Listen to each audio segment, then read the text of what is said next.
Mr. Brinkley, tell me a little bit about your earliest life, the times you spent in Shackle Island and the farm life you had down there. I don't remember really living at Shackle Island as such. I left there when I was just a little boy. My father bought a farm for 125, maybe 30 acres over in the 7th Civil District of the county. It was over near what was called a White Rock Farm. And it was joining the farm that the man that he was tenant on at Shackle Island. He bought a farm just over from a farm that he owned over there, and it was called a portion of the White Rock Farm.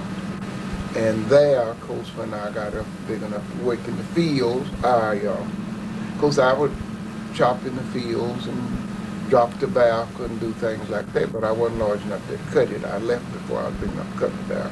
I never did cut tobacco. And then we would go back to Shackle Island in the spring and work on Dr. Buchanan's farm. He had 2 boys. Now, they didn't do much work, but I remember just a few times when Robert is a dermatologist in Nashville now, and we were working together in the fields, and the sweat beads were bad on us. And I remember one day he told me that, he said, "Now, I'm not going to make my living like this, Hutch." And I said, "I'm not either." So he told me that day he was going to be a doctor. Well, I didn't know whether I'd be a doctor or not, but I was determined to go to school because I just didn't want to chop corn. And of course, we both did go to school. I've had my son down to see him for some of his troubles he used to have. Never regretted that either. Never regretted it. What was Shackle Island like back in those days? What years are we talking about? Well, we're talking about way back in 1912 and 13. Back in those years, just dirt road, we didn't have blacktop. And I don't remember, but just 3 or 4 phones, maybe the Montgomerys and Hunters and Wishams and Dr. Buchanan had telephone. I don't remember many telephones. I don't know any blacks that have a telephone then. Well, back then, most of the people who lived back in there were agrarian. Yeah. Or professional and had some interest in a farm. Yeah, that's. You moved subsequently to Mount Olive. That's right. Mount Olive. Yes, I wasn't old enough to remember that we were moving, because when I found myself, I was at Mount Olive. I don't remember even living down in Shackle Island. I was born there. And I don't know, I was just a little fellow when we left from down there. Because when my mother died, I never did see my mother. And then my father died when I guess I was 8 or 10 years old when he died. And you went to school? At the old Union High on Winchester Street. That was back in 1925 was really my first year there.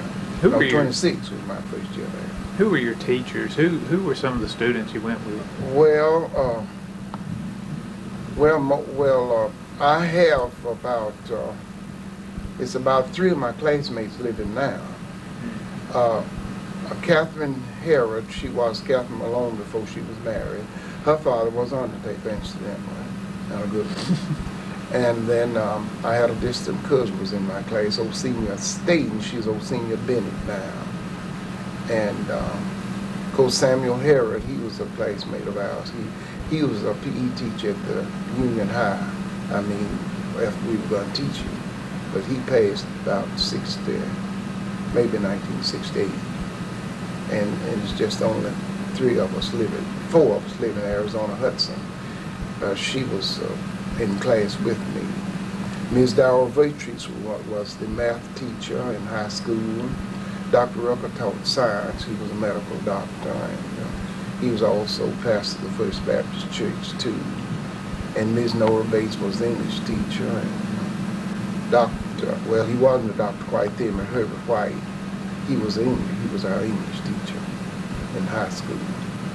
But now I'm talking about 27, 28, 29. So that's when I finished high school in 1929. After high school, you went straight on? Yes. I was living with some white people at that time, and prior to that. I was with these white people. And when I finished high school, I went right on to college. And back then, you didn't have to have a college degree to teach, but you would have to earn enough college hours in education to get a teacher certificate. And that's what I did. And when I got my teacher certificate, then I taught school, but I still live with the Dewings. I stayed with them quite a few years, even a few years before I was married. At the end of your formal education, you came back to Gallatin. Yeah, that's right. Okay, and you immediately took up a teaching job. Yeah, that's right. Where was that? That was at Cairo.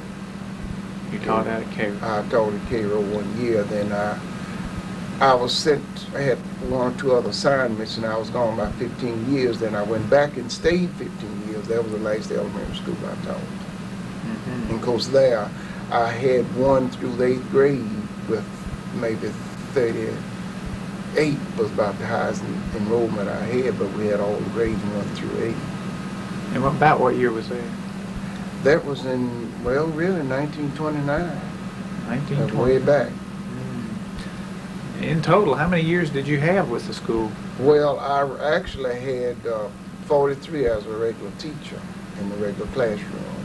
Then after I retired, I taught adult education a few years, and then the last few years, 3 or 4 years, I was assistant director for the adult education. And at any rate, at that time when I got my last check from the County Board of Education, I had really been associated with the Board of Education for 50 years. 50 years. That's right. And I'm still serving on the board, advisory board for the adult education board. And just now and then, when they need a substitute, I do some teaching still. That's great. Tell me a little about your family. Well, I was married to Ellen Shaw back in '35. We have 6 children. I have 2 older girls and 2 boys and 2 girls. I have 6 children, and they all have their degrees, and most of them married teachers. They didn't want to cut tobacco either, did they? No, they didn't. Well, we brought our children up in church and school. We really did. We brought our children up, and they are all affiliated with the church work and school work now. All of them. Frank is supervising the adult education program. And Charles, he's with the metro system in Nashville. And my youngest girl, she's teaching Clarksville, Tennessee, Woodlawn Elementary. Melba and Anita, they in Charleston, Mississippi. Both of their husbands are teachers. Melba's husband is assistant principal of the high school there. And Geraldine, my oldest daughter, she's in Chattanooga. She's teaching in Chattanooga. So they all are teachers and doing well. That's great. And they all affiliated with the church. All of them doing a fine job in church work. And we're really proud of them. Well, what do you do these days? Well, now I am serving as directing funeral director for the Johnson Coleman Funeral Home. And when did you get into that? well, in this present position since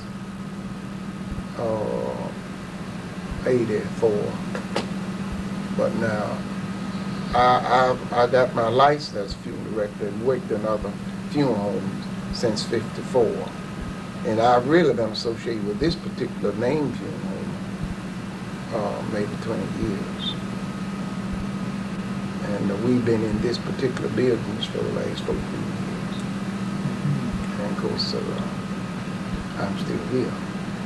Tell me, how come you've been so successful? What's your philosophy for being successful in life?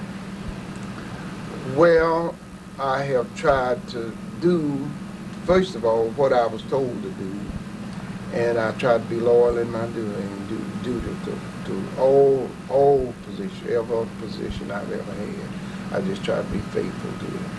And then I always ask the Lord to help me and guide me, not one day, but every day. And that is my prayer even for my children, each morning of my life, that they may just let the Lord guide them throughout the day and solve their daily problems. And I was taught to be first true to myself and true to others and respect the rights of all people. And I've tried to do that all my life. What do you see in the future for the Brinkley clan, for Gallatin, for everybody? Well, I think all we need to do is to hold on to what we have and try to improve the situation. And now sometimes we may get kind of discouraged with some of the things that's happening among our young people, but we still, I think our churches and schools need to provide better facilities for them, and first of all, show more love and interest for our young people. Let them know that we know that they're around, and let them know what they should do and how it ought to be done. We need to spend more time with them and give them better knowledge and understanding of what the future holds for them in spite of what they may want to do. Well, I appreciate you taking the time to talk with me here, and I hope that the future will bear some significance from what we've done today. Well, I hope so too. I've enjoyed it. I'm still fairly busy at times. I'm serving on the board of directors for the nursing staff at the hospital, the nursing class there. I'm also on the board of directors for the Gallatin Cares and Gallatin Daycare. And I am I've served as chairman as the Informative Protective Committee of the Retired Teachers Association. So I'm pretty busy at all times. That's good. I'm also a member of the county council. And when I get around to all these different meetings, the week's about gone. But I always have time for my church work. I am a member of the First Baptist Church, and I'm president of our choir, and I'm on the finance committee there. I sing in the men's chorus. I'm just kind of active. And for a number of years, I served as secretary of the Minister and Deacons meeting in the Middle Tennessee area. And I've had a busy life. Good. Thank you.